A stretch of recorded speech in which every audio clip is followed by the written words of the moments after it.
viver a fé de meu Jesus, é nossa esperança aqui. Ele é a rocha e fortaleza, a Deus por isso graças dou.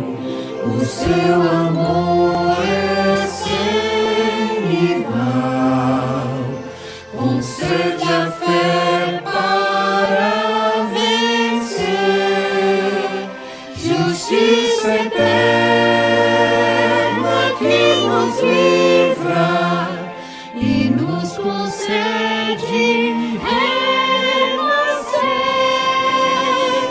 justificados pela fé, nós temos paz para com Deus por meio de nosso Senhor, por sua graça sim, eu salvo sou, justificados pela fé, nós temos paz para com Deus por meio de nosso Senhor, por sua graça sim, eu salvo sou.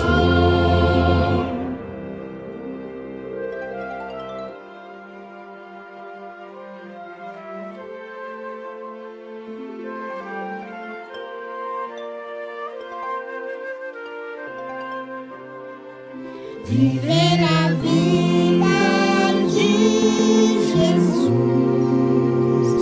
é a promessa que Ele fez. Ele é a rocha e fortaleza, a Deus por isso graças dou. O seu amor é concede a fé para vencer, justiça eterna que nos livra e nos concede seu poder, justificados pela fé, nós temos paz para com Deus por meio de nosso Senhor, por sua graça sim, eu salvo sou, justificados pela fé, nós temos paz para com Deus por meio de nosso Senhor, por sua graça sim, eu salvo sou.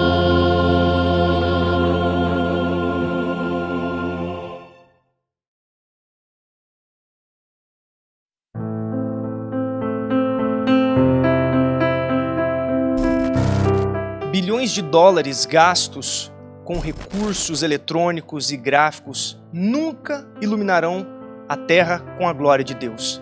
O que nós precisamos, o que nós mais necessitamos é de ouvir esta mensagem, de entender esta mensagem e de viver esta mensagem pela graça do Senhor Jesus Cristo. A partir então deste congresso, a pergunta não será mais sobre o que aconteceu no passado, o que fizeram com a mensagem, mas a pergunta será o que nós vamos fazer com a mensagem, o que você vai fazer com essa luz. E é muito interessante e até importante nós notarmos que nós encontramos na Bíblia, na Palavra de Deus, dois tipos de reações diferentes do povo quando eles ouvem a sua própria história, não é mesmo, Valtinho? Exatamente. No livro de Atos, no capítulo 2, no discurso de Pedro, Pedro está falando a respeito de uma história de rejeição, uma história de morte em que a nação de Israel havia matado o Messias. Em determinado momento, nesse discurso, nesse sermão, ele fala a respeito do rei Davi e do descendente de Davi, aplicando a Jesus como este descendente e informando aqueles que ali ouviam que este Cristo havia ressuscitado de dentre os mortos e agora estava com o Pai assentado em seu trono. E no capítulo 2, no verso 37, nós lemos o seguinte: ouvindo eles estas coisas, compungiu-se-lhes o coração e perguntaram a Pedro e aos demais apóstolos: que faremos, irmãos? Então no verso 38, Pedro nos dá a resposta: arrependei-vos. No mesmo livro, no capítulo 7 do livro de Atos, nós temos o discurso de Estevão. Estevão ali está retratando toda a história de Israel, desde Abraão, e ele culmina esta história na rejeição do Messias. E no verso 54, a Bíblia nos diz: ouvindo eles isto, enfureciam-se no seu coração e rilhavam os dentes contra ele. Então a questão é, nós vamos aceitar a nossa história ou nós apedrejaremos Estevãos? Que Deus nos ajude, que Ele envie o seu Santo Espírito para que nos ajude a entendermos e a vivermos esta tão preciosa mensagem. E a nossa palestrante de hoje à noite é a irmã Cleuma Nascimento. A irmã Cleuma Nascimento, ela é mãe homeschooler, ela é tradutora e revisora. Ela já mora há 2 anos no sítio Beulá, nas montanhas do interior de São Paulo. Ela já é adventista há 22 anos e ama estudar e pesquisar a Bíblia e o espírito de profecia. Ela tem um ministério em que ela prepara materiais para homeschooling, para adolescentes homeschoolers, segundo os princípios da verdadeira educação, segundo os princípios do plano A da educação, que nós chamamos de homeschooling, mas é a verdadeira educação. Sempre foi o plano de Deus. Juntamente com a família, ela atendeu ao chamado para pregar a verdade aonde Deus enviar. Deus abençoe. Queridos irmãos, povo do Senhor Deus, a graça e a paz a todos vós. Nós vamos iniciar com uma pergunta. Por que o Senhor nosso Deus enviou os profetas? A resposta é muito simples. Ele enviou os profetas para guiar o seu povo. Deus levantou os profetas para orientar o seu povo em cada época da história. Deus nos deu um profeta para o nosso tempo, para nos explicar os problemas atuais. E nós vamos entender, por meio do estudo de hoje, algo que tem sido muito comum já há algum tempo em nosso meio. Que o profeta do momento nunca é aceito. E é com pesar na alma que vemos que ele não é aceito nem pela igreja a qual ele pertence. Até aqui nós temos estudado a nossa história e como cada personagem se comportou e participou da controvérsia de 1888. E vamos dar continuidade por meio desse estudo que trata sobre a rejeição de Ellen G. White em 1888. Nós vamos ler muitas citações inspiradas porque é o Espírito Santo que deve falar e o homem deve calar. Desde já eu convido a todos a que acompanhemos este relato, esta reflexão, este estudo histórico com espírito de humildade e espírito de oração. Bom, o que Ellen White diz a respeito da reação contra a mensagem de 88 soa quase inacreditável. Será que a incredulidade poderia cobrir os nossos olhos e o nosso coração? Antes de tudo, nós precisamos entender que vários canais de bênção celestial foram bloqueados pela reação negativa para com a mensagem de 1888. Os habitantes do céu já reconhecem aquilo que nós fizemos naquele momento da história. O que foi que nós fizemos? Primeiramente, o Espírito Santo foi insultado. Isso pode soar impossível por várias razões. O Espírito Santo, a terceira pessoa da divindade triuna, pode ser insultada e pode sentir e se preocupar. E pode ser difícil conceber como os adventistas do 7º dia podiam fazer uma coisa como essa.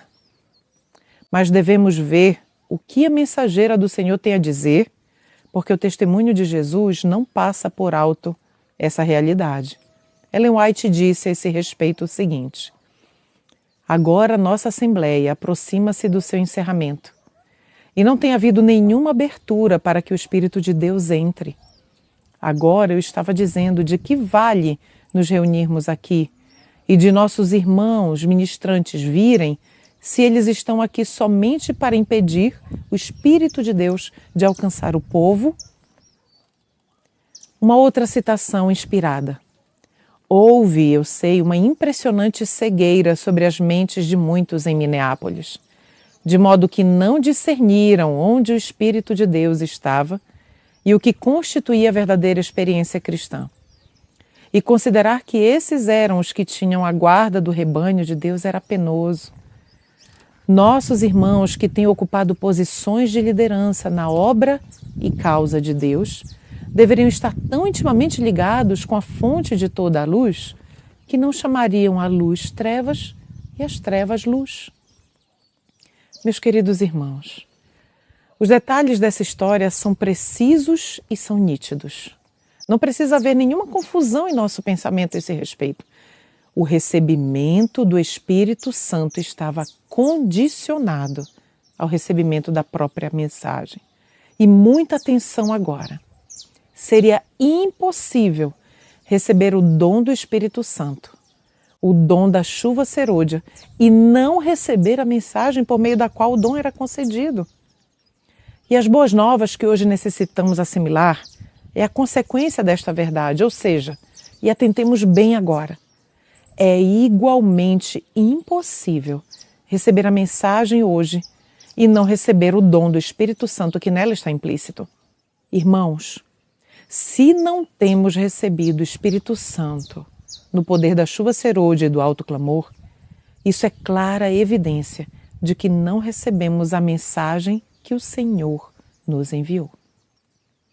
O que é importante na compreensão de 1888 não é a atitude negativa de uns poucos indivíduos, uma chamada minoria empedernida, endurecida, mas sim o espírito que controlou o que prevaleceu na Assembleia de 1888 e também posteriormente a essa Assembleia. Foi isso que teve um efeito determinante sobre aquela geração e também tem tido sobre cada geração desde então. Ellen White é clara a respeito dessa influência controladora. Leiamos o que ela diz. Encontrei-me com os irmãos no tabernáculo e senti ser meu dever apresentar um breve histórico da Assembleia e minha experiência em Minneapolis, o roteiro que havia seguido e por que o havia seguido, e claramente declarar o espírito que prevalecia naquela Assembleia. Eu lhes disse da posição difícil em que fui colocada, para, por assim dizer, permanecer sozinha e ser obrigada a reprovar o espírito errado que era um poder controlador nessa reunião. A suspeita e ciúme, as murmurações e a resistência ao Espírito de Deus que lhes apelavam, parecia-se mais com o modo por que os reformadores tinham sido tratados. Era a própria ordem em que a igreja metodista tinha tratado a família de meu pai e 8 dentre nós. Declarei que o roteiro que tinham estado seguindo em Minneapolis era crueldade para com o Espírito de Deus. Mais uma citação. Durante a Assembleia de Minneapolis, os irmãos oponentes foram movidos por outro espírito e não sabiam que Deus havia enviado esses jovens para levarem uma mensagem especial a eles, a qual trataram com ridicularia e desprezo, não reconhecendo que as inteligências celestes estavam olhando para eles. Eu sei que naquele tempo o Espírito de Deus foi insultado. Pecados jazem à porta de muitos. O Espírito Santo tem sido insultado e a luz tem sido rejeitada. Alguns tratam o Espírito como a um hóspede que não é bem-vindo, recusando receber o rico dom, recusando reconhecê-lo, dele se desviando e o condenando como fanatismo. Queridos irmãos, a ideia de insultar o Espírito Santo é mais do que uma hipérbole passageira. Essa tragédia nos afeta hoje tão certamente Quantos erros dos judeus nos afetaram há muito tempo. Um pecado que um indivíduo cometeu há tempos no passado, como um insulto a outra pessoa, permanece como um peso sobre sua consciência e afeta o caráter e a personalidade. Isso pode prosseguir até mesmo por décadas, na medida em que ambos os indivíduos vivam e até que o arrependimento e a restituição tenham lugar. Da mesma forma, a consciência da corporação da Igreja, que é o nosso caráter e personalidade denominacionais, nossa postura perante o céu, o espírito que permeia nossas igrejas, tudo isso é afetado negativamente por esse episódio de vital relevância na nossa história. Nas Santas Escrituras, no livro de Jeremias, no capítulo 17, no verso 1, nos diz o seguinte, que o pecado de Judá está escrito com ponta de diamante na tábua do seu coração e nas pontas dos seus altares.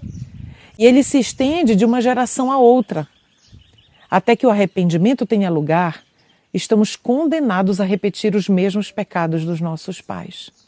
O Espírito Santo é uma pessoa, não é uma mera influência ou uma entidade etérea.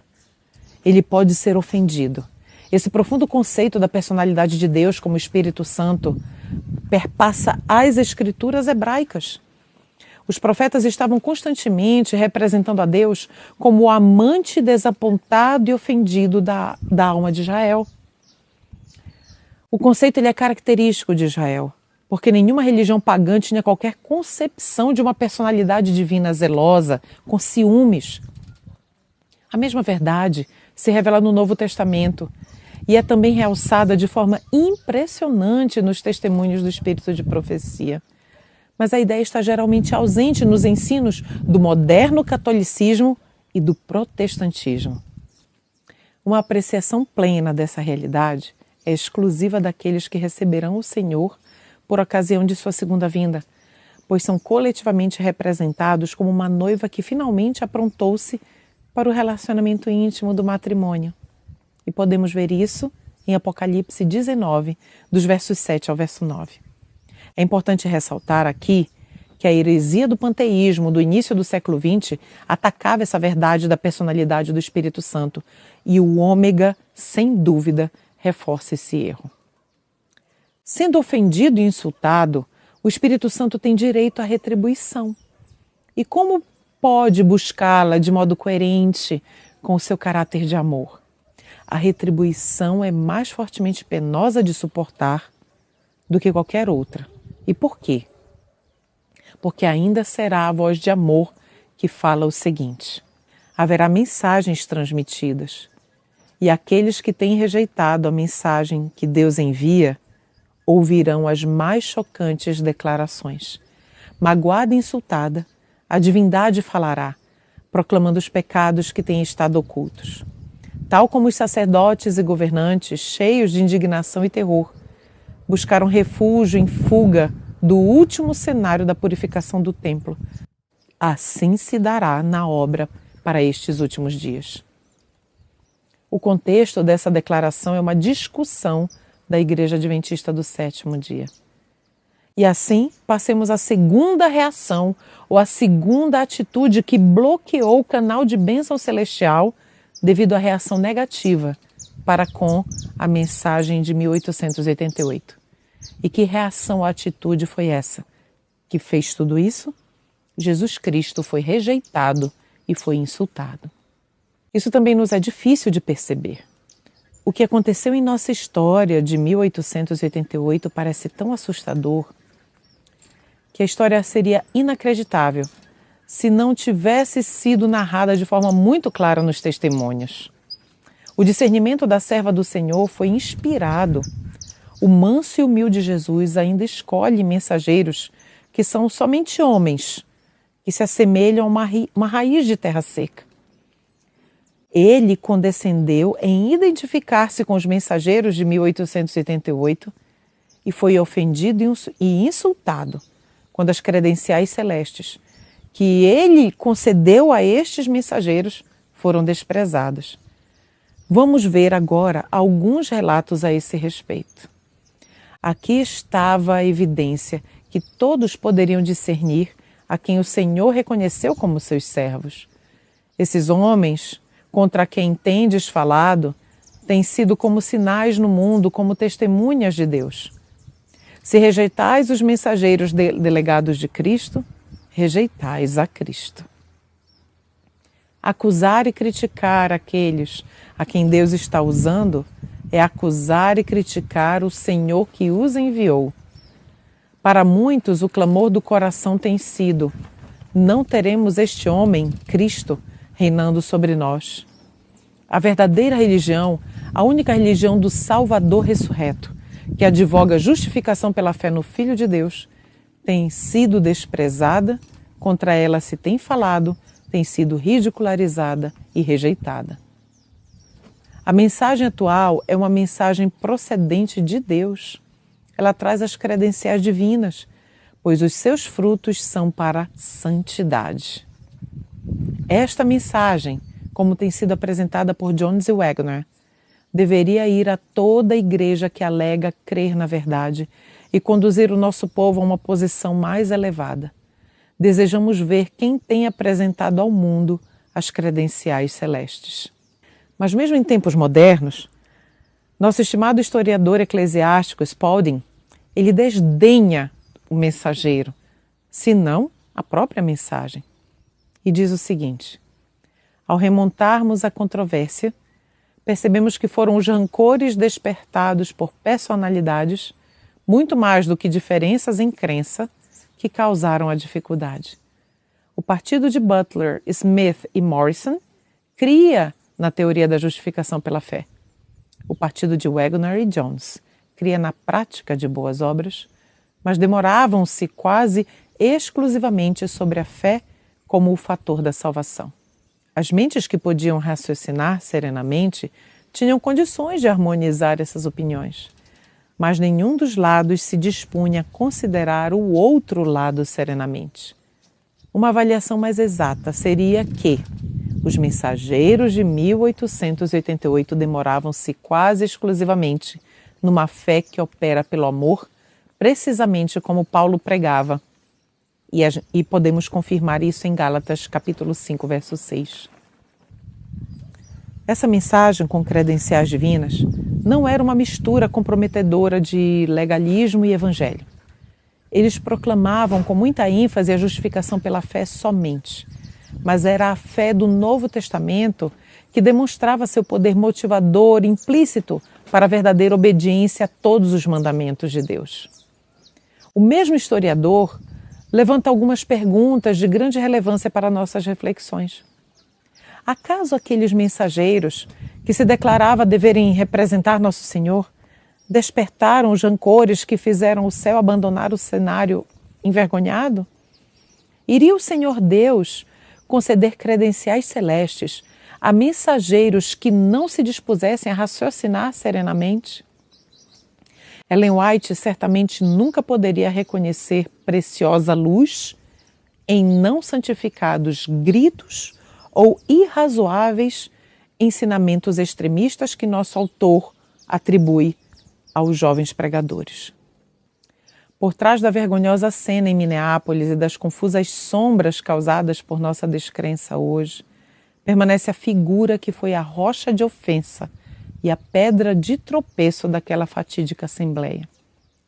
Defrontamos face a face essa realidade nas citações inspiradas a seguir. Leiamos. Homens que professam piedade têm desprezado a Cristo na pessoa de seus mensageiros. Como os judeus, eles rejeitam a mensagem de Deus. Ele não era o Cristo que os judeus haviam esperado. Do mesmo modo, hoje em dia, os mensageiros enviados por Deus não são os que os homens têm esperado. Cristo tem registrado todos os duros, orgulhosos, zombeteiros discursos proferidos contra os seus servos como sendo contra si próprio. Queridos irmãos, Cristo com frequência tem sido rejeitado, mas o moderno Israel deve vencer pelo menos todas as falhas passadas do antigo Israel.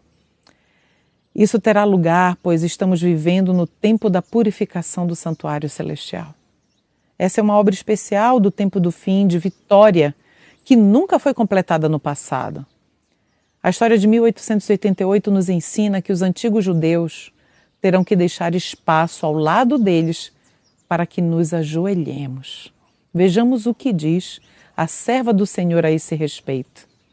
Muitos dizem: se eu tivesse somente vivido nos dias de Cristo, não teria torcido suas palavras ou interpretado facilmente as suas instruções. Não o teria rejeitado e crucificado como fizeram os judeus. Mas isso será provado pelo modo como tratais sua mensagem e seus mensageiros hoje. Queridos, a questão de 1888 não foi quanta ênfase colocar sobre a pregação dessa doutrina com relação às nossas outras doutrinas peculiares. A verdadeira questão era: o que vocês pensam de Cristo? Queridos irmãos, não há como falar de estabelecer um correto relacionamento com Cristo hoje, a menos que defrontemos essa realidade de 1888. Para reforçar nossa confiança de que não precisamos de arrependimento, temos produzido algumas teses de seminário para indagar que lugar o ensino de justificação pela fé tem sido atribuído justamente com as crenças distintivas da Igreja. Gráficos têm sido elaborados contando o número de vezes que as palavras justificação, fé, salvação, salvador e lei têm aparecido em nossos trimensários da escola sabatina, para provar que os adventistas do sétimo dia não têm reduzido a ênfase em salvação mediante Cristo. Poderiam agora os computadores medir nossa fidelidade e provar que a testemunha verdadeira está errada? Se mera verbalização é o critério, o catolicismo romano deve ser o ensino mais cristocêntrico do mundo. Façamos a seguinte pergunta: enquanto o Filho de Deus continuar a sofrer, devemos lançar sortes em várias pesquisas para ver como dividir suas vestes, que são a doutrina ou crença da justificação pela fé, juntamente com as crenças distintivas da Igreja? Queridos, a justiça de Cristo é vastamente mais do que uma mera repetição verbal. A maior oportunidade escatológica de todos os tempos foi rejeitada em nossa era de 1888. O que se desprezou foi uma íntima reconciliação do coração com Cristo, tal como um noivo sente por sua noiva. Mas verbalização e doutrina fria têm sido substitutos disso. Sermões áridos, que se perdem em pormenores entre justiça imputada e comunicada, justificação e santificação, expiação e propiciação, têm tornado o tema da justificação pela fé entediante para muitos. A mesma dificuldade prevaleceu pouco após 1888. Ellen White discute os esforços daqueles cujos corações se opunham à mensagem. A serva do Senhor diz o seguinte: muitos cometem o erro de tentar definir minuciosamente os finos pontos de distinção entre justificação e santificação. Nas definições desses dois termos, muitas vezes trazem suas próprias ideias e especulações. Por que tentar ser mais minucioso do que a inspiração na questão vital da justificação pela fé? Por que tentar desenvolver cada pormenor como se a salvação da alma dependesse de todos terem exatamente o seu entendimento dessa questão? Podemos chegar a ver como o Cristo vivente e amorável foi insultado em Minneapolis, e não a fria doutrina mal compreendida. Deixamos de confiar naquelas vibrações do coração que eram a atração dele e lançamos desprezo sobre aquele que nos estava atraindo, atribuindo à sua ternura a designação de fanatismo.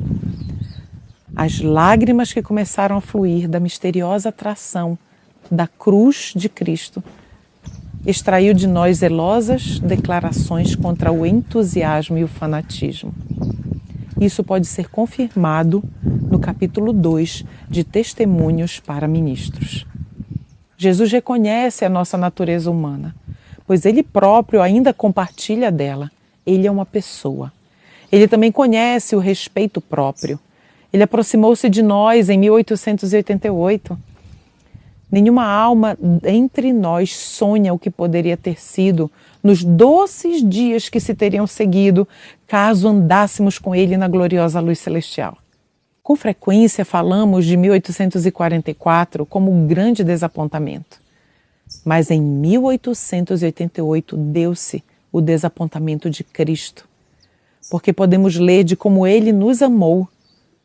Foi-nos dito na própria Minneapolis: ninguém deve permitir fechar o canal pelo qual a luz da verdade virá ao povo. Tão logo isso seja tentado, o Espírito de Deus será extinguido. Permitir que o amor de Cristo reine nos corações aqui. Quando o Espírito de Deus entrar, o amor tomará o lugar da hesitação, porque Jesus é amor. Se o seu Espírito fosse acariciado aqui, nossa Assembleia seria como uma corrente d'água no deserto. Uma outra citação. Não mais ternos chamados, nenhuma melhor oportunidade poderia ser-lhes dada, a fim de que pudessem realizar o que deveriam ter feito em Minneapolis. Ninguém pode dizer quanto pode ter estado em jogo quando se negligencia a conformação com o chamado do Espírito de Deus. Virá o tempo quando estarão dispostos a fazer qualquer coisa possível a fim de ter uma chance de ouvir o chamado que rejeitaram em Minneapolis. Melhores oportunidades jamais virão. Sentimentos mais profundos não terão. Então, queridos, mais uma vez o testemunho de Ellen White se estende à nossa fé. Mas devemos compreender a realidade. Os corações humanos fizeram pouco caso do terno amor daquele que deu seu sangue por nós. Finalmente, da parte de muitos na liderança, a leviandade transformou-se naquilo que Ellen White tristemente chamou de ódio. 7 anos após Minneapolis, ela disse àqueles muitos o seguinte: voltastes as costas, não o rosto ao Senhor. O Espírito de Deus se está apartando de muitos de seu povo. Muitos têm penetrado em caminhos escuros e secretos e alguns nunca retornarão.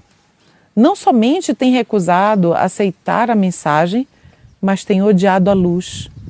Estão afrontando o seu Santo Espírito. O céu indignou-se, irmãos. Há uma intimidade de angústia pessoal envolvida aqui, que é peculiar na moderna história religiosa, talvez em todos os tempos. Lembremos dos lamentos profundos de Jeremias e Oséias no passado. Ellen White declarou em Minneapolis: se somente soubesses como Cristo tem considerado a vossa atitude religiosa nessa Assembleia.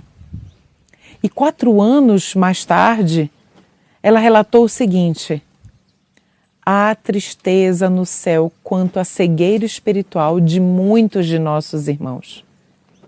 E ainda, irmãos, falando daqueles que resistiram ao Espírito de Deus em Minneapolis, ela declarou: todo o universo celestial testemunhou o tratamento vergonhoso dado a Jesus Cristo, representado pelo Espírito Santo.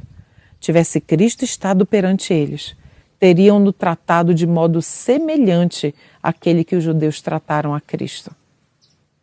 As cenas que tiveram lugar naquela Assembleia de Minneapolis fizeram o Deus do céu envergonhar-se em chamar aqueles que tomaram parte nelas de seus irmãos. Tudo isso o vigilante celeste anotou e foi escrito no livro de memorial de Deus. Estas são palavras muito tristes para registrar. Mas não podemos ser honestos e recusar encarar a implicação plena dessas palavras. Aquilo que o vigilante celeste anotou deve também estar escrito no nosso livro de memorial. Podemos nos ver naqueles queridos irmãos de um século atrás, porque pela graça de Deus, eu sou. A terceira reação, queridos irmãos, ou atitude que bloqueou o canal de bênção celestial devido à reação negativa para com a mensagem de 88, foi que o ministério de Ellen White foi menosprezado. A atitude da liderança para com o apoio de Ellen White à mensagem de 1888 foi semelhante ao do antigo Israel e Judá a profetas, tais como Elias e Jeremias. Observem os seus comentários francos pouco depois da Assembleia de Minneapolis. Não tenho tido um momento muito fácil desde que deixei a costa do Pacífico. Nossa primeira reunião não foi semelhante a qualquer outra Assembleia da Conferência Geral de que já participei. Meu testemunho foi ignorado e nunca em minha vida fui tratada como na Assembleia de 1888. Irmãos, estais me instando a ir a vossas campais. Devo dizer-vos claramente que as atitudes tomadas contra mim e minha obra desde a Assembleia da Associação Geral de Minneapolis, vossa resistência à luz e as advertências que Deus tem dado por meu intermédio, têm tornado os meus esforços 50 vezes mais difíceis do que teria sido de outro modo. Parece-me que puseste de lado a palavra do Senhor como indigna de vossa atenção. Minha experiência desde a Assembleia em Minneapolis não tem sido muito encorajadora. Tenho pedido ao Senhor por sabedoria diariamente e para que não me sinta completamente desanimada, descendo à sepultura de coração partido, como ocorreu com meu marido. Essas não eram palavras de uma mulher dominada pelas emoções, meus queridos. Ela tinha boas razões para os seus sentimentos. Leiamos mais um relato. Relatei na reunião de quinta-feira de manhã, em Ottawa, Kansas, algumas coisas com referência à Assembleia de Minneapolis. Deus me deu alimento no tempo devido para o povo, mas foi recusado por não ter vindo exatamente da maneira que esperavam que viesse. Os pastores Jones e Wagoner apresentaram luz preciosa ao povo, mas o preconceito e descrença, ciúme e ruins suspeitas trancaram a porta dos corações, de modo que nada dessa fonte poderia encontrar entrada em seus corações. Assim como se deu na traição, julgamento e crucifixão de Jesus. Tudo isso tinha passado perante mim, ponto por ponto, e o espírito satânico tomou o controle e moveu-se com poder sobre os corações humanos que haviam se aberto a dúvidas e amargura, ira e ódio. Tudo isso estava prevalecendo naquela Assembleia de Minneapolis. Fui conduzida à casa onde nossos irmãos faziam sua habitação e havia muita conversação e excitação de sentimentos, e alguns comentários penetrantes e supostamente inteligentes e irônicos. Os servos aos quais o Senhor enviara eram ridicularizados e colocados sob uma luz ridícula. O comentário passou por mim e a obra que Deus me havia dado a cumprir era tudo menos lisonjeira. O nome de Willie White era utilizado livremente e ele era ridicularizado e denunciado, e também os nomes dos pastores Jones e Wagoner. Outra citação. Vozes que estava surpresa em ouvir uniam-se nessa rebelião. Duras, ousadas e decididas em denunciar a irmã White. E de todos aqueles tão livres e agressivos em suas palavras cruéis, nenhum veio a mim para indagar se aqueles relatórios e suas suposições eram verdadeiros. Após ouvir aquilo tudo, meu coração afundou dentro de mim. Eu nunca havia imaginado que dependência poderíamos depositar naqueles que alegam ser amigos, quando o espírito de Satanás encontra acesso aos seus corações. Pensei na crise futura e sentimentos que nunca poderei transpor em palavras por um breve momento me dominaram. E o irmão entregará à morte o irmão. Não seria justo, queridos, caracterizar a reação íntima de Ellen White a isso como emocional, bem como a de Jones e Wagoner. Mas todos os três eram seres humanos com corações que podiam ser feridos. Todos os três sentiram dor e angústia, como se dera com os antigos profetas. Ellen White, em particular, sentia profundamente as premonições da perseguição final dos santos. Ela, em realidade, empregou a palavra perseguição para descrever a atitude íntima de irmãos dirigentes para com os mensageiros de 1888. Por outro lado, era um enigma aos sinceros irmãos daquela época como ela podia apoiar dois jovens aparentemente defeituosos contra o julgamento calmo e impassível de quase todos os líderes e pastores estabelecidos. Se o equilíbrio se fazia necessário, por que apoiava os aparentemente desequilibrados?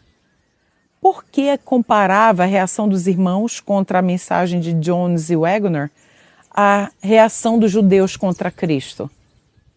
A oposição de 1888 era composta de pastores bons, sinceros, altruístas e trabalhadores. A preocupação deles com o progresso da igreja era genuína. O temor deles era de que essa bela visão da justiça de Cristo conduzisse ao fanatismo. Mas esse temor calcificou os corações humanos. Parece haver somente uma maneira de entender essa misteriosa reação. Um estudo cuidadoso das numerosas declarações de Ellen White indica que era a revelação da largura, comprimento, profundidade e altura do amor de Cristo, o amor ágape, que nossos queridos irmãos obreiros estavam se opondo instintivamente. O amor revelado na cruz nos constrange, de modo que os crentes doravante acham impossível prosseguir vivendo para o eu. A verdade profunda parece ser que esse tipo de devoção a Cristo, essa intimidade mais próxima com Ele, era indesejável. Vejamos alguns relatos a esse respeito. Aqui estava a evidência para que todos pudessem discernir quem o Senhor reconheceu como seus servos. Mas aos que desprezaram os homens e as mensagens que eles levaram, eles os têm escarnecido como fanáticos, extremistas e entusiastas. Esses homens, os da oposição, têm estado mantendo posições de confiança e têm moldado a obra segundo sua própria semelhança, tanto quanto podem. Ardorosamente têm falado contra o entusiasmo e o fanatismo. A fé que Deus tem ordenado que seu povo exerça é chamada de fanatismo. Se alguma coisa há na terra que deva inspirar os homens com santificado zelo, essa é a verdade tal como é em Jesus. É Cristo para nós feito sabedoria, justiça, santificação e redenção. Se há algo em nosso mundo que deva inspirar entusiasmo, é a cruz do Calvário. Então é aqui neste ponto que nós somos levados ao pé da cruz de Cristo. E aqui está também a misteriosa divisão continental no Adventismo, onde a fé e a descrença seguem caminhos separados. De todos os seres humanos, é o pastor evangélico ou o administrador que defronta a mais sutil tentação de assumir um disfarçado amor ao eu. A menos que ele examine aquela maravilhosa luz e lance desprezo sobre todo o seu orgulho profissional e pessoal, ele inconscientemente resistirá ao ágape ali revelado. Na obra O Peregrino, John Bunyan viu que perto do próprio portão do céu há uma vereda que conduz ao inferno. Ellen White não considerava as exposições de Waggoner e Jones nem extremas nem radicais, mas tentava argumentar com os irmãos que julgavam que assim fossem. Declarações amplamente publicadas, tais como a que nós vamos ler agora na sequência, têm perpetuado um mito. Leiamos. A senhora Ellen White não endossava as ideias propostas pelo pastor Waggoner com respeito a Gálatas. Ela até parecia ter um sentimento de que os dois homens, que eram tão destacados naquela época, poderiam posteriormente ser levados a desviar-se, dadas as posições extremadas de certos pontos. As observações da serva do Senhor não eram dirigidas contra quaisquer pontos de vista extremos que o Waggoner tivesse. Em lugar de acusá-lo de ser radical ou extremista, ela indica que alguns de seus pontos de vista eram imaturos. Não havia perfeição. No plano de Deus, essa imaturidade devia ser superada por cuidadoso cavar nas minas de Deus em busca do precioso tesouro. A luz que brilhou em 1888 era somente o começo da luz que devia iluminar a terra com glória. Tal luz gloriosa começou a brilhar mediante canais imperfeitos, mas divinamente escolhidos. Uma gloriosa caça ao tesouro foi desprezada. Não era plano de Deus que 1 ou 2 jovens realizasse toda a escavação. Outras mentes mais amadurecidas deviam prosseguir com isso, desejando receber, como diz a serva do Senhor, todo o raio da luz que Deus enviar, embora pudesse vir mediante o mais humilde de seus servos. Se esse fosse o propósito de Deus, seria necessário que as posições, tanto de Wagoner quanto de Jones, não fossem perfeitas ou maduras nesse estágio inicial de desenvolvimento. Eles deveriam meramente desafiar os seus irmãos a uma maior caça ao tesouro de todos os tempos. As imperfeições e imaturidade de suas opiniões iriam atrair a voluntária cooperação de seus irmãos. Tivessem esses 2 jovens cavalheiros visto toda a luz em sua perfeição, onde se situaria o gozo de seus irmãos no puro deleite da descoberta dessa escavação? Deus, em sua infinita misericórdia, haveria de compartilhá-la entre eles. Foi esse gracioso privilégio que os irmãos desprezaram, incitando os mineiros pioneiros das ocultas veias da verdade como sendo fanáticos e extremistas. Sugerir que os mensageiros, mesmo em Minneapolis, fossem instáveis, em perigo de serem desviados com seus pontos de vista extremos, lança uma injustificada calúnia sobre a própria Ellen White.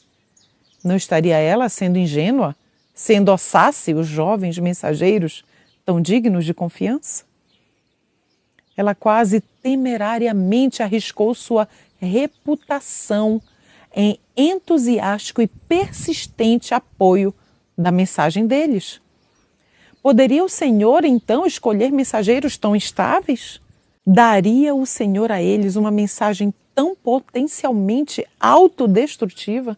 É perigoso submeter-se para ser um mensageiro do Senhor? Certamente, queridos irmãos, a misericórdia de Deus é maior do que dotar seus servos com mensagens autodestrutivas. Devemos observar brevemente como em várias assembleias da Associação Geral, oradores reconheceram abertamente que o espírito ante-1888 incluía virtual desafio ao ministério de Ellen White. Leiamos um texto a esse respeito. O que os irmãos naquela terrível posição que assumiram rejeitaram em Minneapolis? Rejeitaram a chuva serôdia, o alto clamor da mensagem do terceiro anjo. Irmãos, isso não é muito ruim? Logicamente, os irmãos não sabiam que estavam fazendo isso, mas o Espírito do Senhor ali estava para dizer-lhes o que faziam, não estava?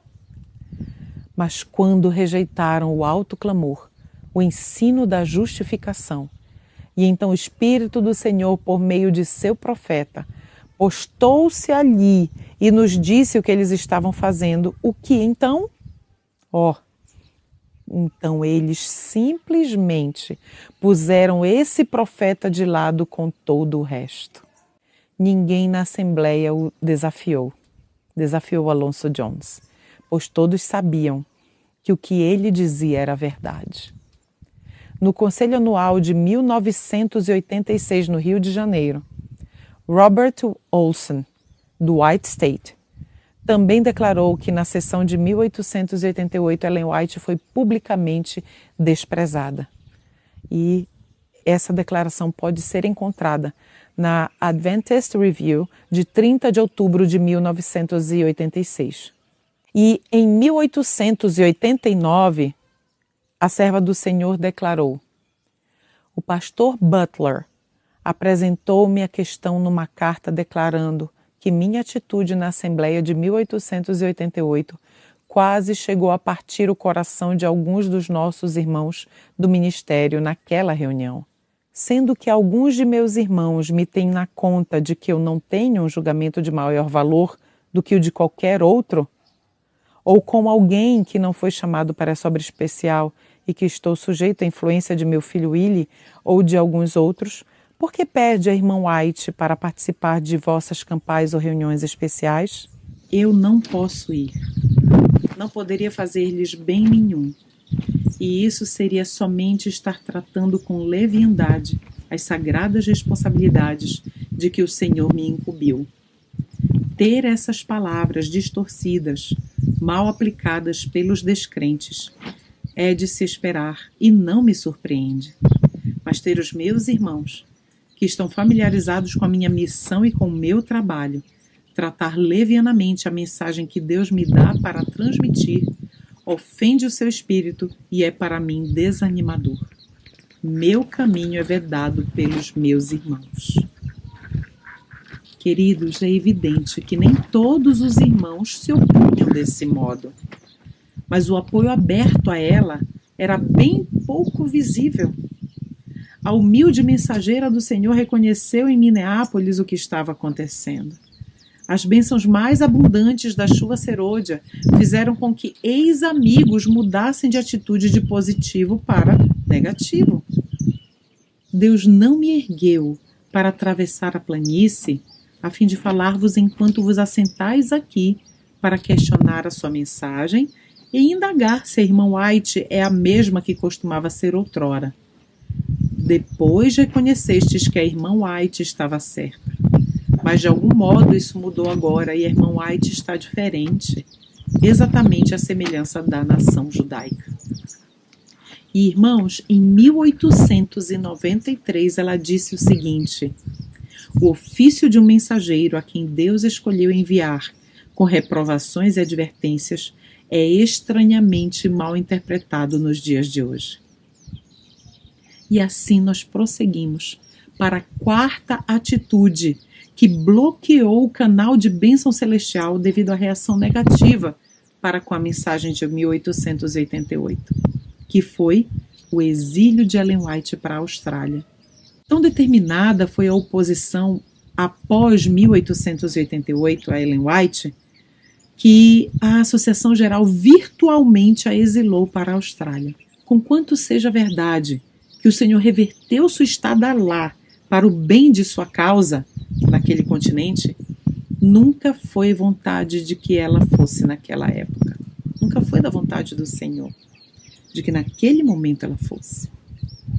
Ela declara que o Senhor desejava que o trio inspirado ficasse junto na América e combatesse a batalha até a vitória. Seus próprios escritos indicam que os irmãos dirigentes desejavam que tanto Ellen White como Wagoner ficassem fora do caminho. É bem sabido que a senhora Ellen White foi somente porque a Associação Geral designou que ela fosse. E em 1896, ela escreveu com muita franqueza ao presidente da Associação Geral. Leiamos. O Senhor não estava dirigindo nossa saída da América. Ele não revelou que era sua vontade que eu devesse deixar Battle Creek. O Senhor não planejou isso, mas permitiu que agissem segundo a sua própria imaginação. O Senhor desejava que Willie White, sua mãe e seus obreiros permanecessem na América. Nós éramos necessários no centro da obra, e tivesse vossa percepção espiritual discernido a verdadeira situação, nunca terias consentido com as medidas tomadas. Mas o Senhor leu os corações de todos.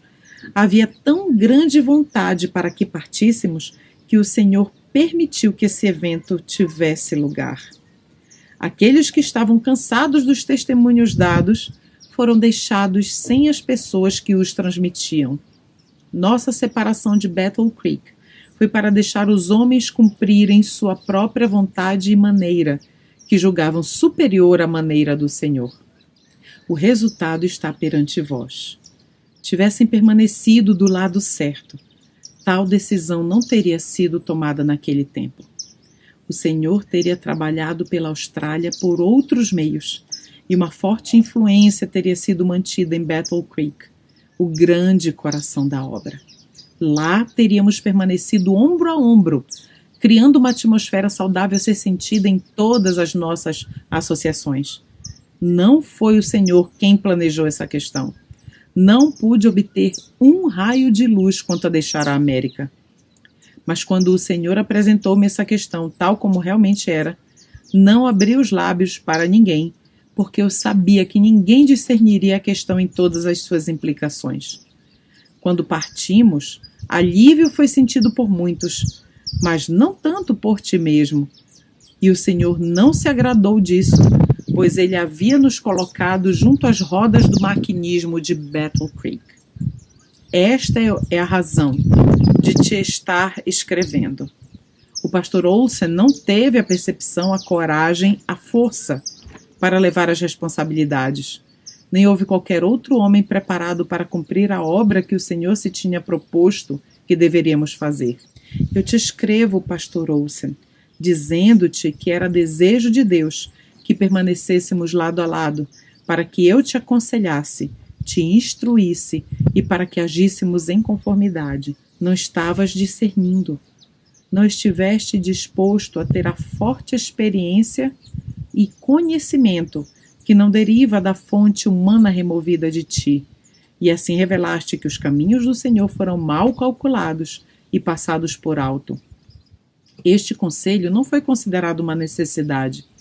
Que o povo de Battle Creek sentisse que poderia nos deixar partir no momento que o fizemos foi o resultado de planejamento humano e não do Senhor.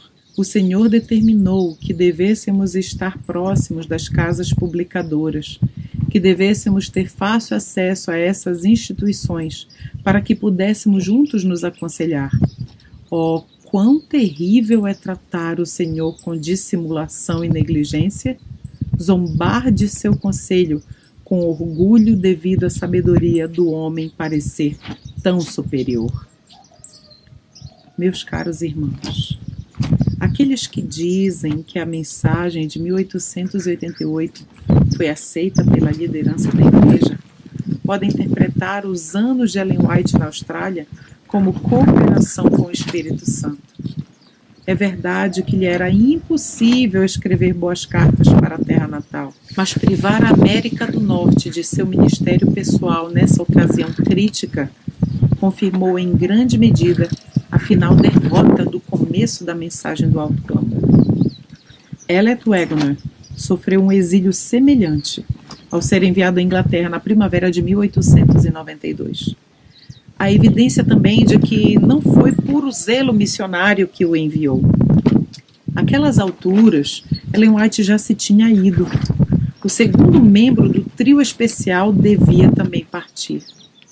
Notamos o seguinte, na tese doutoral de Gilbert Valentine sobre o pastor W.W. Prescott.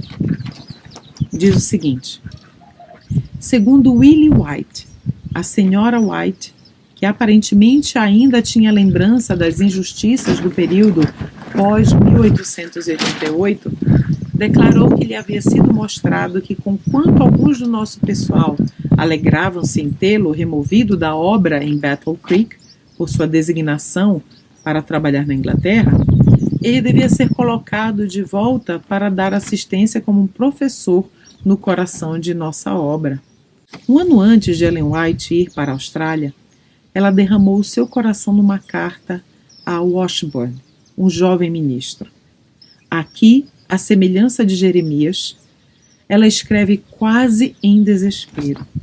Descreve vividamente o clima prevalecente na sede de Battle Creek. Diz a serva do Senhor: assisto a reuniões nas pequenas igrejas, mas sinto que não tenho forças para trabalhar com a igreja que tem tido o meu testemunho tão abundantemente. E contudo aqueles que se puseram contra a minha mensagem e não se inclinam a mudar em sua posição de resistência, não obstante tudo quanto o Senhor me tem dado a dizer em demonstração do Espírito poder, não tenho esperança de que pudessem ser ajudados por nada que eu pudesse dizer adicionalmente. Eles têm resistido aos apelos do Espírito de Deus. Não tenho esperança de que o Senhor tenha um poder em reserva para quebrar a resistência deles. Deixo-os nas mãos de Deus, e a menos que o Senhor ponha sobre mim um decidido encargo de falar palavras no tabernáculo de Battle Creek, não tentarei dizer nada até que aqueles que têm participado do bloqueio de meu caminho o deixem livre. Não tenho forças para contender com o espírito e a resistência, com as dúvidas e a descrença que têm invadido suas almas, de modo que não possam perceber quando vem o bem. Tenho muito maior liberdade em falar a descrentes. Eles estão interessados. É o lugar mais difícil no mundo falar onde grande luz tem vindo aos homens em posições de responsabilidade. Eles têm sido iluminados, mas escolheram as trevas antes que a luz. Podem crer que tenho grande angústia de alma. Qual será o fim dessa incredulidade teimosa que ainda teremos que ver? Então, queridos, os anos da década de 1890 teriam uma mensagem para a década de 1990 e as décadas posteriores a essa, mais de 100 anos após? Queridos, o ministério de Ellen White, a Igreja Adventista do Sétimo Dia, frequentemente exibe essa qualidade que se iguala a Jeremias. A mensagem do antigo profeta é verdade presente e o episódio de 1888 é uma parábola. E precisamos saber que Deus nos testará uma vez mais. Devido ao fato de que nossa história de 1888 tem sido tão vastamente deturpada, nossa atitude contemporânea é ainda preconceituosa contra a obra de John Z. Waggoner. Ainda presumimos falsamente que a essa mensagem conduziu os dois mensageiros à apostasia. Na medida em que assim pensamos, caso o Senhor envie mais pérolas de verdade a serem lançadas perante nós, seremos obrigados a reagir a tal mensagem como fez a oposição do tempo de 1888. Hoje, não herdamos nenhuma culpa genética de nossos antepassados que rejeitaram a maior oportunidade de todos os tempos. E que oportunidade foi essa? O começo da chuva serôdia do alto clamor. Mas somos seus descendentes espirituais. As Escrituras Sagradas não ensinam nenhuma transmissão genética de pecado, seja original ou de outra espécie, de geração a geração, enfim, não. Mas há uma transmissão de pecado que não é genética. Por um homem entrou o pecado no mundo e pelo pecado a morte. O pecado abundou e reinou na morte. Todo mundo seja condenável diante de Deus. O livro de Romanos, capítulo 5, vários versos, e no capítulo 3 também, nos relatam isso. Essa misteriosa transmissão de pecado nos é esclarecida na seguinte declaração. Em sua própria fonte, a natureza humana foi corrompida, e desde então o pecado tem continuado sua obra odiosa, atingindo mente após mente. Todo pecado cometido desperta os ecos do pecado original. A mútua dependência é uma coisa maravilhosa. A influência recíproca deveria ser cuidadosamente estudada. Cada geração assume alguma fase do mal em antecipação àquela que a precedeu, seguindo adiante na marcha da impenitência e rebelião. Deus está observando, medindo o templo e os adoradores em seu interior.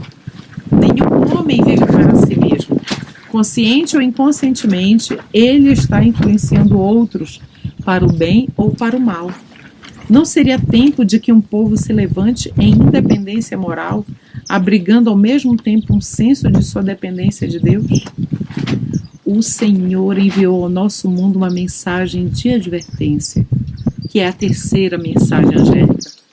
Todo o céu está aguardando para nos ouvir vindicar a lei de Deus. Review and Herald, 16 de abril de 1901. Vindicar a lei, o caráter de Deus. Irmãos amados, nós temos mais luz do que nossos antepassados. Logo, temos maiores responsabilidades.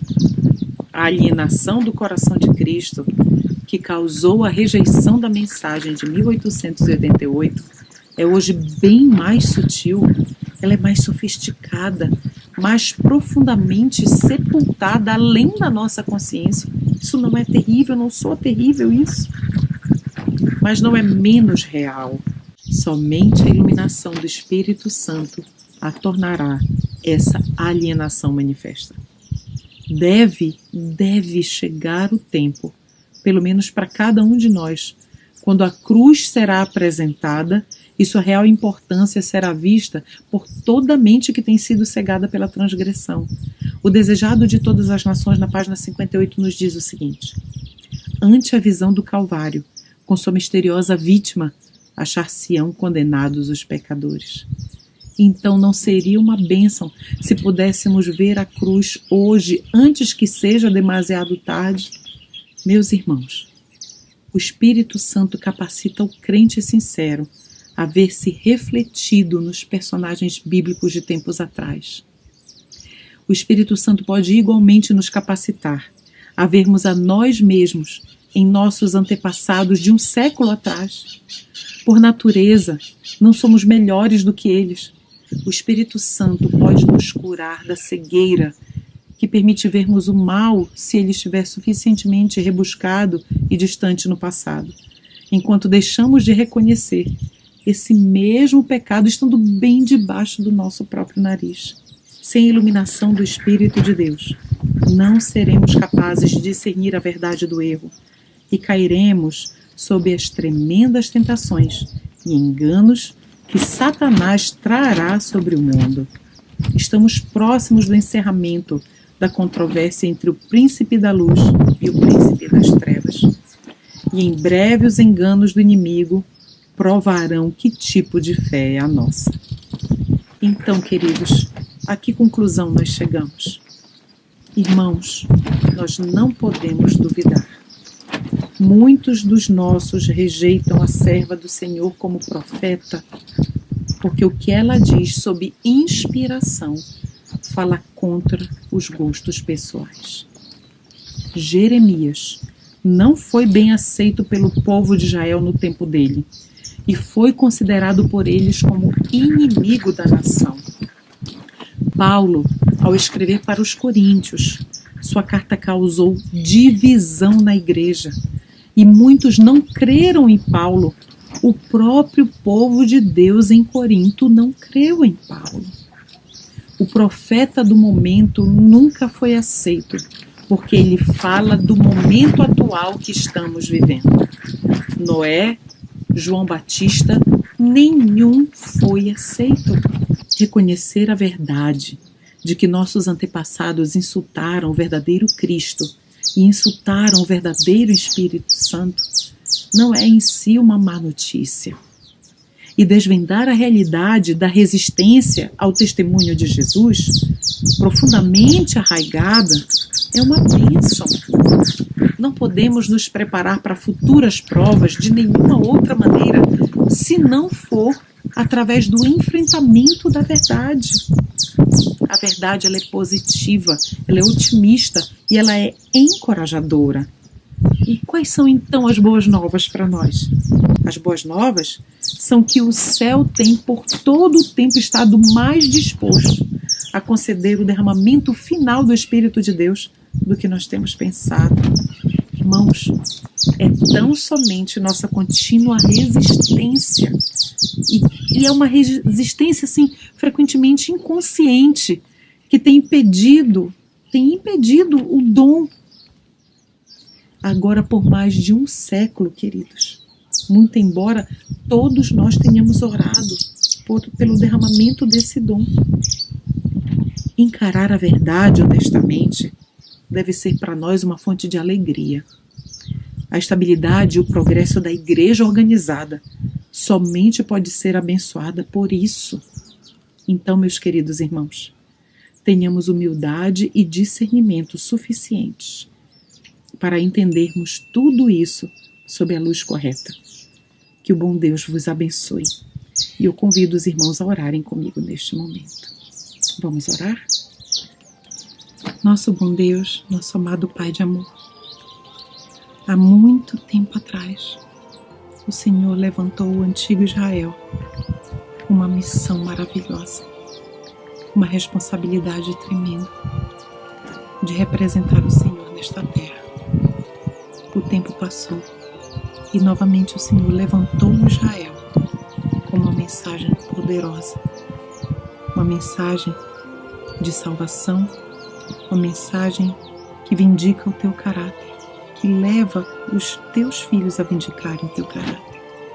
Ah, Senhor Deus, por favor, não permitas que esqueçamos o nosso passado, porque este passado é o fundamento, é a base para que não cometamos os mesmos erros. O Senhor nos deu um dom precioso, o dom de profecia, e o profeta do momento não pode ser rejeitado pelo teu remanescente fiel. Humildemente te pedimos perdão, Pai, pela nossa negligência, pelas nossas falhas, porque temos vituperado o teu santo e bendito nome. Temos trazido opróbrio para o teu nome, para a tua causa, ao rejeitarmos o Santo Espírito, o derramamento do Espírito Santo sobre a tua serva e levando-a a transmitir mensagens tão poderosas para nós. Nos ajude, Pai querido, a não cometermos mais tamanha negligência e a seguirmos em fé, crendo nas mensagens que o Senhor nos enviou. Que o exemplo de Minneapolis esteja sempre vivo diante de nós, para que possamos trilhar no caminho que o Senhor desejava que fosse trilhado por todos os adventistas que participaram daquela reunião. Que desejamos de toda a nossa alma que o Espírito Santo seja derramado sobre nós. Unge-nos, Senhor, para o teu serviço. Perdoa as nossas faltas. Derrama chuva serôdia sobre cada um de nós, porque desejamos proclamar a tua verdade que salva, para que todos se acheguem a ti enquanto há tempo.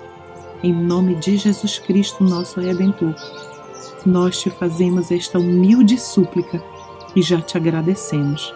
Amém, Senhor.